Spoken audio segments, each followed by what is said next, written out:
नमस्कार दोस्तों। देखिए मित्रों, आज हम माध्यमिक शिक्षा बोर्ड की जो 9th क्लास की पुस्तक है उसमें सामाजिक विज्ञान का ज्योग्राफी का तीसरा चैप्टर है। इस बुक के अकॉर्डिंग 14 नंबर है, भारत की जलवायु। बहुत महत्वपूर्ण चैप्टर है। इसका फर्स्ट पार्ट हमने पढ़ लिया था, आज ये सेकंड पार्ट है। और इसके साथ ही जो लास्ट वीडियो था, आपको उसमें से क्वेश्चन का जवाब बताना है कि दक्षिणी पश्चिमी मानसून किसे कहते हैं। ये आपको लिख करके बताना है, दक्षिणी पश्चिमी मानसून किसे कहते हैं। ये आप कमेंट करके बताइएगा, कहाँ से आता है, किसे कहते हैं, कब आता है, इसके बारे में आपको लिख के बताना है। कम से कम 25-30 शब्द जो हैं वो होंगे आपके कम से कम। तो आज हम आगे बढ़ते हैं, भारत की जलवायु। तो मित्रों, हमने कल पढ़ा था कि 4 तरह की जो है वो ऋतुएं होती है: शीत ऋतु, ग्रीष्म ऋतु, वर्षा ऋतु और शरद ऋतु। शीत ऋतु जो है दिसंबर से फरवरी, ग्रीष्म ऋतु है मार्च से मध्य जून, वर्षा ऋतु मध्य जून से मध्य सितंबर और मध्य सितंबर से मध्य से दिसंबर तक होती है शरद ऋतु। तो आज हम इनके बारे में पढ़ने वाले हैं। तो शीत ऋतु के बारे में सबसे पहले हम पढ़ते हैं, ये उत्तर पूर्वी या शीतकालीन मानसून काल। तो सबसे पहले है शीत ऋतु के बारे में। तो सबसे पहला आता है तापमान। उत्तर से दक्षिण जाने पर इस ऋतु में तापमान में वृद्धि होती जाती है। मित्रों, ये क्या कह रहा है कि शीत ऋतु में आप उत्तर से दक्षिण की ओर जाएंगे तो तापमान में वृद्धि होती जाएगी। ये क्यों कह रहा है ऐसा? क्योंकि अब ये 6 क्लास के अंदर और 7th क्लास के अंदर हमने ये चीजें देख चुके हैं। ये कंसेप्ट वहां से है। तो आपको उसमें यह बताया था कि शीतकाल के अंदर मकर रेखा पे सूर्य सीधा चमकता है। जैसे एक चीज आप ध्यान में रखें, 21, 21, 22 और 22, 21 मार्च, 21 जून, 22 सितंबर और 22 दिसंबर। तो 21 मार्च और 22 सितंबर, इन 2 दिन को दिन और रात बराबर होते हैं। जितने घंटे का दिन है उतने घंटे की रात है। इस प्रकार से दिन और रात बराबर होंगे। 21 जून की जो स्थिति है, उस समय उत्तरी गोलार्ध में सूर्य कर्क रेखा पर सीधा चमकता है। यह आप हमेशा ध्यान में रखें। 21 जून को कर्क रेखा पर सूर्य सीधा चमकता है, इसलिए उत्तरी गोलार्ध में इतनी गर्मी पड़ती है। आप इस समय देख लीजिए। और अभी की जो स्थिति आ रही है, अब 21 जून आने वाला है, आपके लिए ये बहुत महत्वपूर्ण है। थोड़े दिन बाद में 21 जून आ जाएगा। आज कितने जून हो गया? आज 10 जून है। 21 जून आने वाला है। उस दिन आप ये चीज नोट कीजिएगा, न्यूज़पेपर में या हर जगह आपको लिखा मिलेगा कि 21 जून पर सूर्य जो है कर्क रेखा पे बिल्कुल सीधा चमकता है। और उस दिन सबसे बड़ा दिन होता है। 21 जून को जो है उत्तरी गोलार्ध में सबसे बड़ा दिन होता है। और 22 दिसंबर की क्या स्थिति है? 22 दिसंबर को सूर्य मकर रेखा पर सीधा चमकता है। तो चूंकि मकर रेखा पर सीधा चमकता है, इसलिए दक्षिणी गोलार्ध में 22 दिसंबर को मकर रेखा पर सीधा चमकता है, इसलिए दक्षिणी गोलार्ध में 22 दिसंबर को सबसे बड़ा दिन होता है। तो इस चीज को आप ध्यान में रखें। याद करने का तरीका है 21, 21, 22, 22। आगे इनके 3-3 महीनों के गैप से लिख लो, मार्च, जून, सितंबर, दिसंबर। मार्च और सितंबर में दिन रात बराबर होंगे। आप देखते भी हैं, ना तो कोई बहुत ज्यादा गर्मी होती है, ना बहुत ज्यादा सर्दी होती है, समान रूप से रहते हैं। जबकि 21 जून इस दिन कर्क रेखा पर सीधा चमकता है और 22 दिसंबर को मकर रेखा पर सीधा चमकता है। अब दिसंबर में हमारे यहाँ क्या पड़ती है? सर्दी पड़ती है। तो आप देखिएगा, तो चूंकि सर्दियों में मकर रेखा की तरफ जो सूर्य है सीधा चमक रहा है, किस पे? मकर रेखा की तरफ। तो यह कह रहा है कि उत्तर से दक्षिण की ओर जाने पर इस ऋतु में तापमान में वृद्धि होती जाती है। तो अब तो ये आप चीज समझ गए होंगे कि ये कहने का इसका क्या अर्थ है। भूमध्य रेखा व समुद्र से दूरी तथा समुद्र समुद्र तल से ऊंचाई में वृद्धि से उत्तर भारत में तापमान कम और तेज सर्दी होती है। दक्षिणी भारत में भूमध्य रेखा से निकटता व समुद्री प्रभाव से तापमान अधिक रहता है। जो चीजें अभी आपको बताई, मकर रेखा पर सीधा चमकेगा तो उसके आसपास का जो वो रेशो होगा, वहां गर्मी ज्यादा पड़ेगी, उत्तर में कम होगी। तो यही कारण है। इस ऋतु में उत्तरी भारत में कई स्थानों पर तापमान हिमांक से भी नीचे चला जाता है। हिमांक क्या होता है? वो बिंदु होता है जहां लिक्विड जो है, द्रव जो है, वो ठोस में बदल जाता है। यानी पानी जिस पॉइंट पर द्रव में बदलता है उसको ही हम कहते हैं हिमांक। इस समय उत्तरी भारत में औसत तापमान 21 डिग्री सेंटीग्रेड से कम और दक्षिणी भारत में इससे अधिक रहता है। तो ये आपको टेम्परेचर का भी ध्यान में, आप इसको सोच के देखिए कि उस समय सर्दियों में क्या स्थिति होती है। 21 डिग्री सेंटीग्रेड से तापमान कम होता है, दक्षिण भारत में अधिक रहता है। ये दोस्तों एक नक्शा है, ग्लोब है। इसमें थोड़ा सा आप देखिए, आपको और अच्छे से समझ में आएगा। इसमें ये आप जो पृथ्वी इस तरह से देख रहे हैं, तो ये अपने 23.5 डिग्री जो है उस पे ये पृथ्वी झुकी हुई है। जो आप ये देख रहे हैं जिस प्रकार से कि पृथ्वी बिल्कुल स्ट्रेट होनी चाहिए, तो ये स्ट्रेट नहीं है। मतलब ये देखिएगा, ये पृथ्वी आपके सामने जो है इस प्रकार से नहीं है, ये पृथ्वी ऐसे नहीं है। ये पृथ्वी 23.5 डिग्री अपने अक्ष पे इस प्रकार से झुकी हुई है। ठीक है, ये चीज आपके क्लियर हो गया। अब इसमें ये देखिए कि ये है कर्क रेखा, ये जो आप बीच में देख रहे हैं, ये कौन सी रेखा है? ये कर्क रेखा है जो आपको दिखाई दे रही है।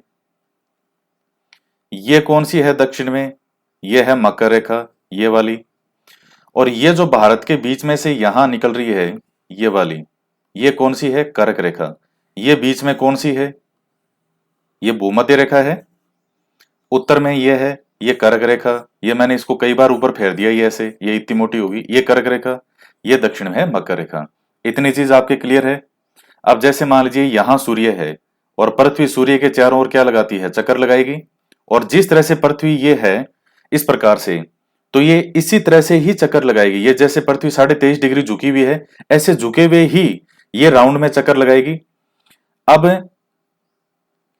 अब एक चीज आप देखिए कि इस समय इस सूर्य के सामने मकर रेखा वाला जो हिस्सा है, यहां वाला पॉइंट, ये ज्यादा सामने आ रहा है, या फिर ये जो यहां कर्क रेखा है यहां ज्यादा सीध में आ रहा है? मकर रेखा वाला सीध में आ रहा है।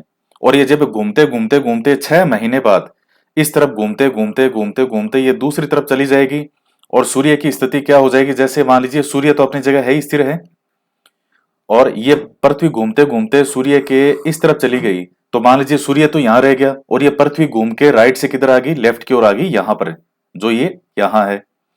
तो अब ये कर्क रेखा की तरफ ज्यादा सीधा चमकेगा या मकर रेखा की तरफ इधर सीधा चमकेगा? कर्क रेखा पे लंबवत चमकेगा। तो अभी सूर्य, अभी हमारी पृथ्वी की स्थिति क्या है? ये है जो अभी आप देख रहे हैं, और ये सूर्य है यहां पे। तो 21 जून को इस कर्क रेखा पे सूर्य बिल्कुल लंबवत चमकेगा, इसीलिए इस समय इतनी खतरनाक गर्मी पड़ रही है। और दिसंबर में स्थिति हो जाएगी ये वाली। तो यहां सूर्य कहां चमकेगा? मकर रेखा पे चमकेगा। तो उत्तर भारत में आप देख लीजिए, ये उत्तर भारत की उस समय स्थिति क्या है? चूंकि सूर्य जो है उस समय सामने नहीं है कर्क रेखा के, तो यहां इस क्षेत्र में जो गर्मी बहुत कम पड़ेगी, इसलिए हमारे यहां सर्दी पड़ती है। तो 23.5 डिग्री अगर पृथ्वी झुकी हुई नहीं होती, तो ये सर्दी और इतनी गर्मी है ये नहीं होता। टेम्परेचर हमेशा समान रहता, एक जैसा रहता हमेशा। तो ये चीज है आपके सामने, तो आप समझ गए। तो ये जो स्थिति है ये वाली, जिसपे मैं अभी ये पेन चला रहा हूं, कलम चला रहा हूं, ये स्थिति जो है ये है आपकी 22 दिसंबर, जब सूर्य मकर रेखा पे यहां सीधा चमकेगा। तो इसके आसपास में गर्मी रहेगी ना, इधर इन क्षेत्रों में गर्मी रहेगी। और यहां जो स्थिति है, ये इस तरफ आप जो देख रहे हैं, ये स्थिति है 21 जून की। तो 21 जून को सूर्य कर्क रेखा की तरफ सीधा चमकेगा। अब सूर्य तो अपनी जगह ही चमक रहा है। आप कहीं जो कई भोले वाले बच्चे होते हैं कि सूर्य सर उस टाइम इधर चमकेगा और सूर्य इधर चमकेगा, भाई सूर्य अपनी जगह ही है, सूर्य कहीं नहीं जा रहा है। ये पृथ्वी ही इस सूर्य के चारों ओर चक्कर लगाएगी, सूर्य तो अपनी जगह ही है। तो जब ये और इसी तरह झुके हुए ये चक्कर लगेगी, तो जब ये घूमते घूमते इधर इस तरफ से आ जाएगी, तो 21 जून की स्थिति ये है कि कर्क रेखा पर चमकेगा, तो हमारे यहाँ भयंकर गर्मी पड़ती है, और वो स्थिति अभी चल रही है।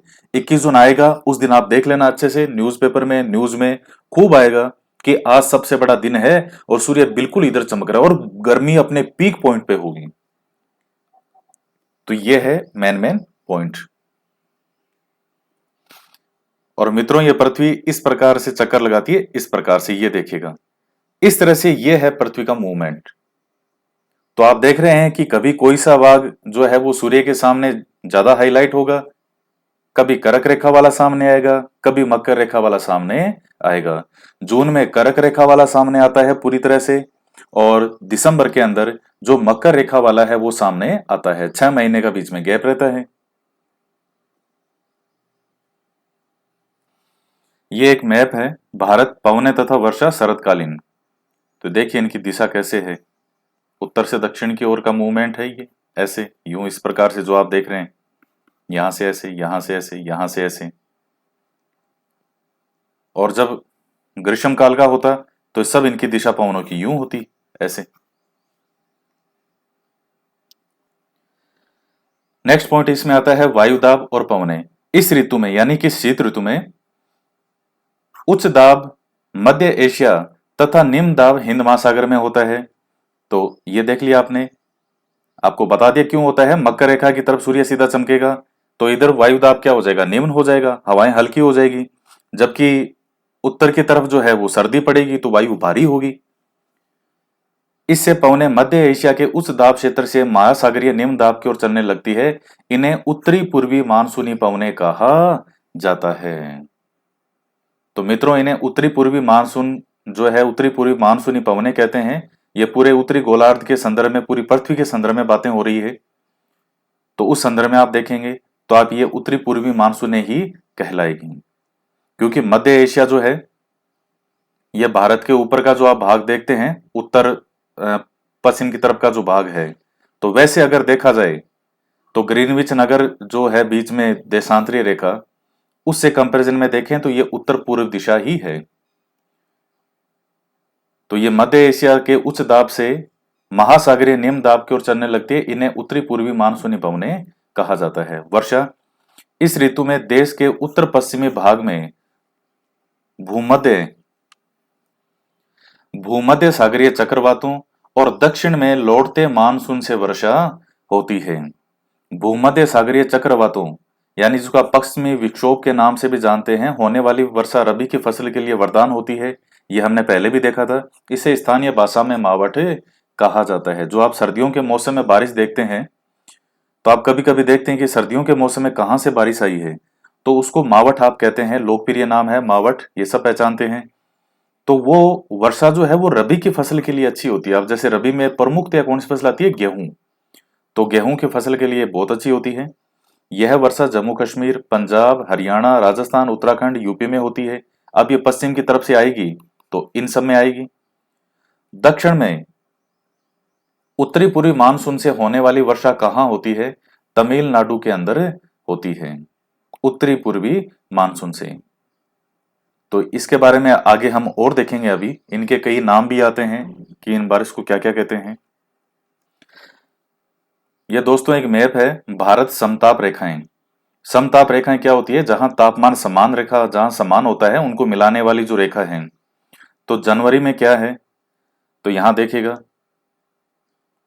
25 डिग्री सेंटीग्रेड से अधिक, तो ये वाला हिस्सा है जहां तापमान जनवरी में क्या रहता है, ये वाला। 20 से 25 डिग्री सेंटीग्रेड के मध्य, तो ये वाला क्षेत्र जो है, ये आप देख रहे हैं, ये जो आ गया बीच में। और 15 से 20, तो ये वाला हो गया जो आप 15 से 20 है। और 15 से कम,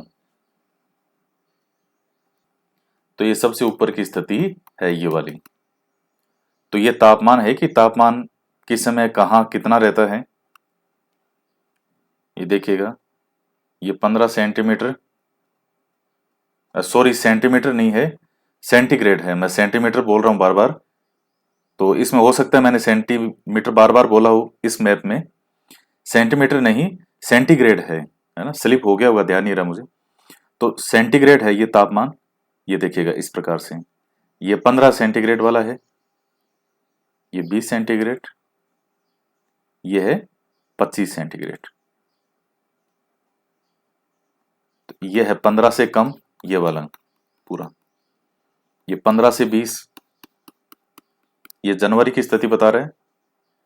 और ये है 20 से 25 सेंटीग्रेड तापमान जनवरी में। और उसके बाद आता है 15 से कम।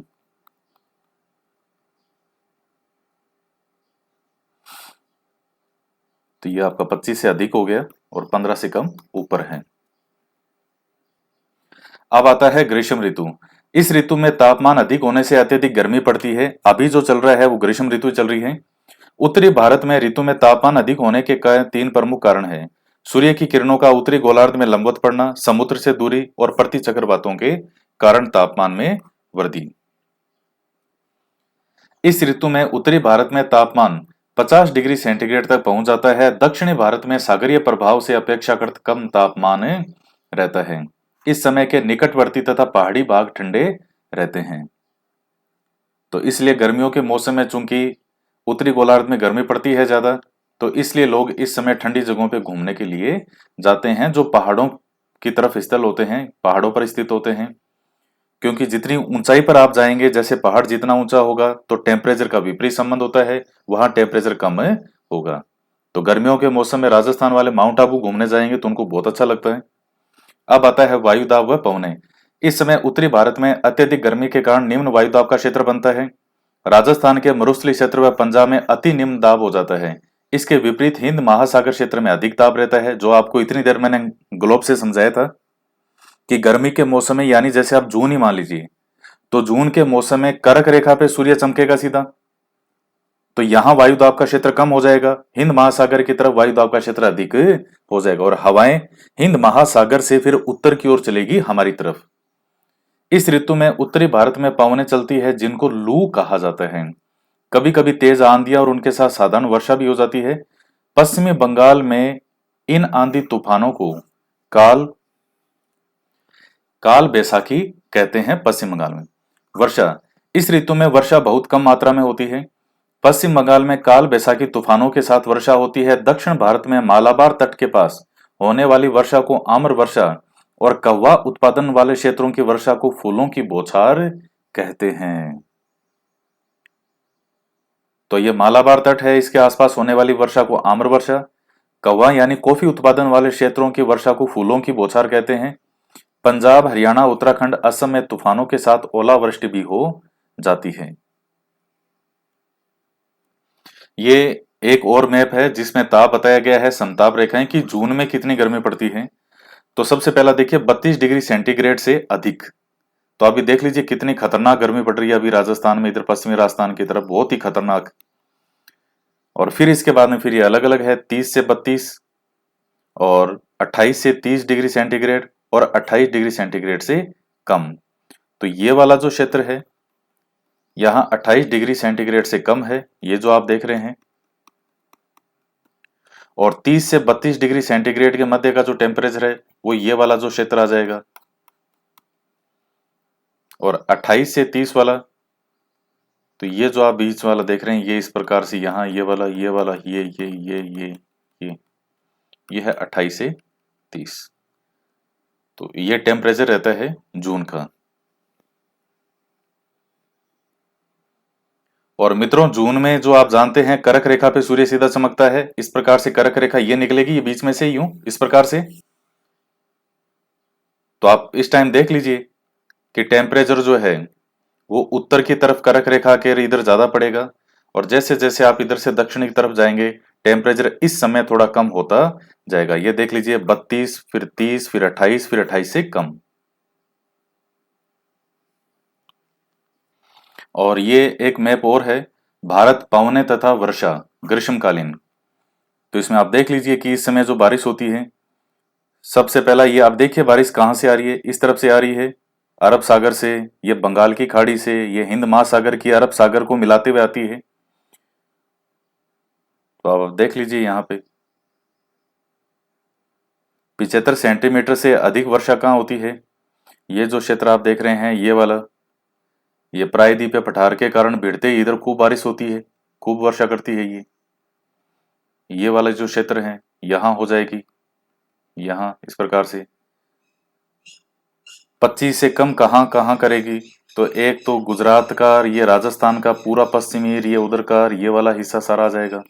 ये ऊपर वाला क्षेत्र आ जाएगा, जम्मू कश्मीर के ऊपर वाला। और इस तरफ का है ये। और 25 से 75 तो ये जो बीच वाला पार्ट है, यहां ये खूब बारिश करती है, जो जो ये बना हुआ है।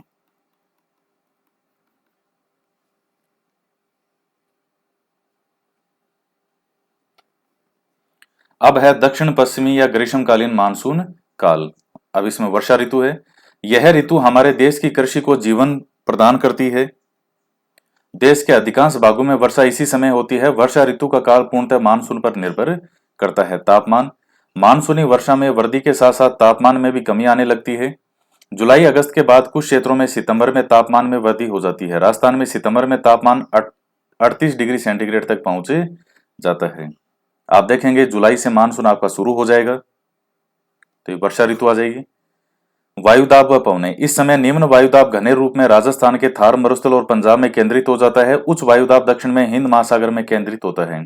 इससे हवाओं की दिशा दक्षिण पश्चिम से बनने के कारण यह दक्षिण पश्चिमी मानसून के नाम से जाना जाता है। वायुदाब का केंद्र सरकने के साथ ही मानसून के नाम से जाना जाता है और ये मानसून पवनें आगे बढ़ती रहती है। वर्षा, दक्षिण पश्चिमी मानसून दक्षिण प्रायद्वीप की स्थिति के कारण दो शाखाओं में बंटकर हमारे देश में वर्षा करता है। एक अरब सागरीय शाखा, एक बंगाल की खाड़ी की शाखा। पहली अरब सागर, यह शाखा बंगाल की खाड़ी की शाखा से अधिक शक्तिशाली है। यह सबसे पहले पश्चिमी घाट से सीधे टकराती है। यहाँ पर 250 से 300 सेंटीमीटर तक वर्षा होती है। इस शाखा का वेग यहीं पर समाप्त हो जाता है। तो एक साथ आई जमकर बरसकेर खत्म, वो एक फिल्म आई थी ना, भाग मिल्खा भाग। तो उसके अंदर जो मिल्खा सिंह होता है, वो शुरू में जब रेस करते हैं कि किस लिए वो भागते हैं कि साहब पीने के लिए क्या मिलेगा, दूध मिलेगा, दूध। तो फिर वो क्या करते हैं, ऐसे ही बोलता है वो फिल्म में। तो फिर बस उसको ये होता है कि मुझे तो 400 मीटर रेस ये कंप्लीट करनी है, क्योंकि क्या मिलेगा, दूध मिलेगा डेली पीने को। तो फिर वो पूरी स्पीड में भागता रहा। वो बड़ा देखना मस्त नजारे हैं, वो कैसे भागते हैं सारे जो शुरू में जो दिखाते हैं नजारे, और तेज स्पीड में भागता है, जैसे वो भाग रहा हो रॉकेट, रॉकेट की तरह भागते हैं। और जाके ये साहब ये लोग पहुंच गए और फिर क्रिकेट बेहोश हो जाते हैं। तो ये है कि शुरू में खूब तेज ये आएगा अरब सागर से मानसून, भयंकर टकराएगा और टकरा टुकरू के खत्म बरस बरस के ये लोग। तो इससे पठार के भीतरी भागों में अल्प वर्षा होती है, क्योंकि यह क्षेत्र वृष्टि छाया क्षेत्र होता है। तो ये तो अब तक आपके समझ में आ गया होगा, अभी भी नहीं समझ में आया तो ये कभी नहीं आएगा। ये चीजें बहुत बार आ चुकी है। ये दक्षिण भारत है, यहाँ ये प्रायद्वीपीय पठार का है, पश्चिमी घाट, ये इधर से टकराएगी। चूंकि ये पठारी पहाड़ों के कारण यहाँ टकरा करके और इधर ही वर्षा हो जाएगी, दूसरी तरफ वर्षा नहीं होती, तो उसको हम वृष्टि छाया क्षेत्र कहते हैं। इसकी नागपुर उपशाखा नर्मदा ताप्ती घाटियों के मध्य से होती हुई आगे जाकर बंगाल की खाड़ी की शाखा में मिल जाती है। अब जो कुछ छोटी छोटी इसी में से शाखाएं निकलेगी, तो वो कुछ आगे जाकर के और बंगाल की खाड़ी की शाखा में मिल जाती है। और एक अन्य उपशाखा गुजरात राजस्थान होते हुए सीधे पश्चिमी हिमालय तक पहुंच जाती है। राजस्थान में अरावली श्रेणियों की स्थिति मानसून पवनों के समानांतर होने के कारण यहाँ इनसे कम वर्षा होती है। अब जो अरब सागर में कुछ वर्षा कुछ बचा फिर और आगे आया, तो यहाँ राजस्थान में आकर के स्थिति फिर और खराब है। क्यों? क्योंकि ये अरावली आ गई, तो यहाँ ये पश्चिमी राजस्थान सूखा रह जाएगा। जो पवनें आएगी वो इस तरह से हवाएं चलेगी यूं, अब उनको रोकने वाला कोई है ही नहीं। कल जब ये वीडियो पोस्ट किया था हमने, तो उसमें भी एक चीज बताई थी। तो एक विद्यार्थी ने कमेंट किया कि सर कितना अच्छा होता अगर ये अरावली ऐसे होती। तो होती तो बहुत अच्छा, लेकिन अब नहीं है तो कुछ नहीं कर सकते, नहीं है तो नहीं है, इसलिए इधर सूखा पड़ता है।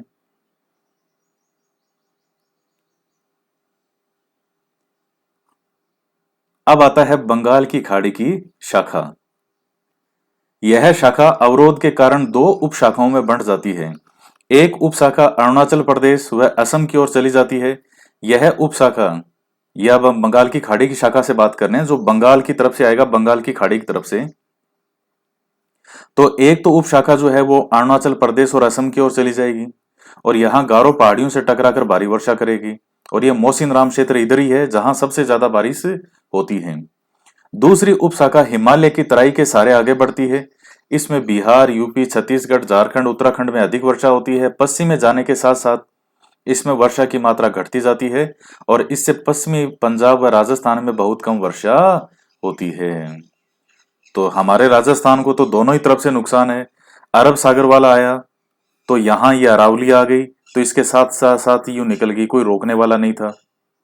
अरावली नहीं भी होती, अगर मान लीजिए अरावली नहीं होती तो भी ऐसे ही आगे बढ़ती, और अरावली है तो भी ऐसे आगे बढ़ रही। अरावली ऐसे होती तब हमें फायदा होता। तो एक तो इस कारण से वैसे बारिश नहीं होती, क्योंकि ये अरावली के समानांतर अरब सागर वाला निकल जाता है, और ये बंगाल की खाड़ी वाला, तो ये बेचारा कितना बरसेगा। ये जैसे भारत है, अब ये इधर बंगाल की खाड़ी से आया, एक ये असम और अरुणाचल प्रदेश इधर चला गया, और दूसरा ये हिमालय की तराई से इधर ये चलता चलता चलता ये उत्तराखंड, ये यूपी, बिहार, उत्तराखंड, छत्तीसगढ़ आता आता आता राजस्थान तक पहुंचता पहुंचता बापड़ा बेचारा क्या हो जाता है, समाप्त हो जाता है, केवल बादल बादल दिखा के थोड़ा सा बरस के जाता है। तो दोनों ही तरफ से है, एक जो आने वाला था वो बेचारा समानांतर निकल गया अरब सागर वाला, इधर से आया तो वो इतना दूर है वो, कि वो जो पवने यहां तक आते आते आते आते आते हमारे पास में बिल्कुल ही मंद हो जाती है। तो दोनों तरफ से ही नुकसान है, लेकिन फिर भी बारिश तो होती है। तो आप सोचिए कि अगर ये बाधाएं नहीं होती तो राजस्थान बहुत ज्यादा हरा भरा होता। आप जब भारत का जियोग्राफिकल मैप देखते हैं गूगल मैप में, तो आप उसमें देखिएगा कि राजस्थान के क्षेत्र को छोड़ करके पूरा भारत आपको हरा भरा दिखाई देगा। ये देखिए, ये जैसे गूगल मैप में आप इसको देखेंगे तो यहां देखिएगा, ये राजस्थान वाला जो क्षेत्र है, ये इसको छोड़ करके, इस क्षेत्र को छोड़कर बाकी पूरा भारत हरा भरा है। तो इसलिए राजस्थान के साथ में अन्याय हुआ है। इधर से जो अरब सागर से आएगी पवने, तो वो चूंकि अरावली है इस प्रकार से ये बनी हुई है यहाँ पे, इस प्रकार से यूं, तो ये अरावली इधर ही आएगी, इधर से ये पवने ये यहाँ सीधी यूं ऊपर निकल जाएगी। बंगाल की खाड़ी की तरफ से जो आएगा वो इस तरफ आएगा हमारी तरफ, और आते आते यहाँ पर आके और बेचारा थक जाएगा, और नाम मात्र कि उसमें पवने, उसमें जो वाष्प बसती है। तो इस प्रकार से है ये। अब आता है शरद ऋतु। यह मानसून लौटने का काल है। इस समय मानसून के लौटने से और सूर्य के दक्षिणी गोलार्ध में जाने से तापमान में कमी आती है। तापमान में परिवर्तन से वायुदाब का क्षेत्र भी दक्षिण की ओर खिसकता जाता है। पवनों की दिशा दक्षिण पश्चिम से बदलकर अब क्या हो जाती है, उत्तर पूर्वी हो जाती है, और इनके द्वारा तमिलनाडु व पठार के कुछ आंतरिक भागों में वर्षा होती है। तो अब ये लौटता हुआ मानसून होता है, इसमें जब शरद ऋतु का समय आता है तो कुछ लौटता हुआ मानसून जो है ये तमिलनाडु और यहाँ के कुछ भागों में ये वर्षा कर देता है। तो मित्रों ये आपके हो गए। अब आता है भारत में वर्षा का वितरण। हमारे देश में वर्षा का वितरण समान नहीं है। वर्षा के क्षेत्रीय वितरण के आधार पर देश को 4 भागों में बांटा जा सकता है। अधिक वर्षा वाले भाग, इसमें असम, मेघालय, अरुणाचल, त्रिपुरा, नागालैंड, मिजोरम, हिमालय की दक्षिणवर्ती तलहटी, पश्चिमी बंगाल, बिहार, झारखंड, यूपी, उत्तराखंड, पश्चिमी तटीय मैदान, पश्चिमी घाट का पश्चिमी ढाल वाला भाग शामिल है। अब आप समझ गए यहाँ बारिश ज्यादा क्यों होती है। ये 200 सेंटीमीटर से अधिक वर्षा प्राप्त करते हैं। अधिक वर्षा के कारण यहाँ उष्णकटिबंधीय सदाबहार वन पाए जाते हैं। अब आता है साधारण वर्षा वाले भाग। तो इसके अंतर्गत पश्चिमी घाट का पूर्वोत्तर ढाल यानी वृष्टि छाया प्रदेश वाला क्षेत्र, दक्षिण पश्चिमी बंगाल, छत्तीसगढ़। तो ये देखिए औसत वार्षिक वर्षा है ये 200 सेंटीमीटर से अधिक वाले। तो ये आप देख ही रहे हैं, ये वाला क्षेत्र जो है ये, और ये वाला जो भाग है ये 200 सेंटीमीटर से अधिक वर्षा प्राप्त करते हैं। और 100 से 200 वाले, तो ये जो भाग है, ये जो आप देख रहे हैं ये वाला जो बना हुआ है ये 100 से 200। फिर 50 से 100, तो 50 से 100 वाले में ये आ जाएंगे भाग, ये जो आप देख रहे हैं ये वाले। और 50 से कम तो फिर इधर ये क्षेत्र है।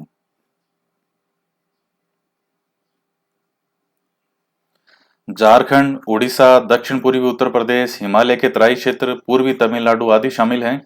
यहाँ वर्षा 2 से 100 से 200 के मध्य होती है। तो यहाँ मानसूनी वन मिलते हैं। न्यून वर्षा वाले भाग, तो दक्षिणी प्रायद्वीप का आंतरिक भाग, मध्य प्रदेश, पूर्वी राजस्थान, पंजाब, हरियाणा, दक्षिणी उत्तर प्रदेश, उत्तरी व दक्षिणी आंध्र प्रदेश, मध्य पूर्वी महाराष्ट्र, ये शामिल है। और यहाँ 50 से 100 सेंटीमीटर वर्षा जो है इसके मध्य होती है। तो मित्रों आप कहेंगे ये पंजाब, हरियाणा और ये इतने ज्यादा अन्न कैसे होते हैं, पूरे देश को अन्न खिलाते हैं, ये कहां से आता है इतना अन्न? वहां की नहरों के कारण। तो जैसे अब राजस्थान में भी गर्मी कम, ये बारिश कम होती है, लेकिन गंगानगर, हम इसको अन्न का कटोरा कहते हैं राजस्थान में। तो यही कारण है कि ये, वैसे पंजाब हरियाणा की स्थिति है, कोई बारिश बहुत ज्यादा थोड़ी होती है यहाँ पे, लेकिन चूंकि जो नदियां निकलती है वहां पे, ये सतलज और व्यास और ये नदियां, इनसे नहरें बना करके और खूब सारा वहां पानी इस्तेमाल किया जाता है। अपर्याप्त वर्षा वाले भाग, तो इस भाग में तमिलनाडु का रायलसीमा क्षेत्र, कच्छ, कच्छ का रण आप कहते हैं, बिल्कुल बावड़ा सूखा पड़ा रहता है। पश्चिमी राजस्थान, इसमें जैसलमेर वाला और ये बाड़मेर वाला और ये लेह, लास्ट में गर्मी यही पड़नी है। अत्याचार सारा कहाँ होना है, ये पश्चिमी राजस्थान में आकर के ही अत्याचार होना है। पश्चिमी पंजाब है और लद्दाख आदि शामिल है। यहाँ पर वर्षा 50 सेंटीमीटर से भी कम होती है। तो दोस्तों, ये भारत की जलवायु से संबंधित था। और आप इन चीजों को समझने के बाद में आप किसी भी जो और आगे की पुस्तक है उसको और पढ़ लीजिएगा। आप 11वीं 12वीं में हो या आपके पास कोई भी गाइड हो, तो आप उसमें और डिटेल में पढ़ लें इसको। लेकिन एक चीज आपको वहां पढ़ने में बहुत मजा आएगा। कैसे? जब आपने ये चीजें बहुत अच्छे से देखी हो। लगभग लास्ट वीडियो 45 मिनट का था और ये वीडियो लगभग 30-31 मिनट का वीडियो हुआ है। तो आप इसमें कंसेप्ट समझ गए कि आखिर ये वर्षा क्यों होती है, कहां से कैसे मानसून आते हैं। अब आप इसको किसी और गाइड में पढ़ते हैं तो कुछ नए फैक्ट और मिल जाएंगे, लेकिन वो आपको याद करने होंगे, वो आपको समझ में भी आएंगे जब आपने ये चीजें अच्छे से समझी हो। तो आज के वीडियो में हम इतना ही पढ़ेंगे। नेक्स्ट जो हमारा चैप्टर बनेगा वो है राजस्थान की जलवायु। तो उसमें ये आपका ये कंप्लीट हो जाएगा। तो बहुत अच्छे अच्छे चैप्टर आ रहे हैं, बहुत समझने की चीजें हैं। तो इनका जो महत्व है वो उठाइए, ताकि भविष्य के अंदर आप कभी कोई भी एग्जाम दें तो हर एग्जाम आपका क्वालिफाई हो। और एक चीज मैं आपको बता दूं, चाहे आप रीट का एग्जाम दे लीजिए, चाहे आप सेकंड ग्रेड दें, चाहे आप फर्स्ट ग्रेड दें, चाहे आप आरएस का एग्जाम दें, चाहे आप कॉलेज व्याख्याता, चाहे आप कोई सा भी एग्जाम दें, ये वो चीजें हैं जो आपकी इतनी बेसिक है। आप आगे भविष्य में कोई भी कंटेंट या मैटर अगर अपने एग्जाम के अकॉर्डिंग पढ़ते हैं, उससे पहले अगर आपके ये कंसेप्ट क्लियर नहीं है, तो फिर वही चीज है कि आपको बार बार वो 2 मिनट में परीक्षा में उलझा देगा। तो ऐसे पढ़ते रहें और वीडियो को लाइक जरूर करें, शेयर भी करें। तो मिलते हैं नेक्स्ट वीडियो में एक नए टॉपिक के साथ। जय हिंद, जय भारत।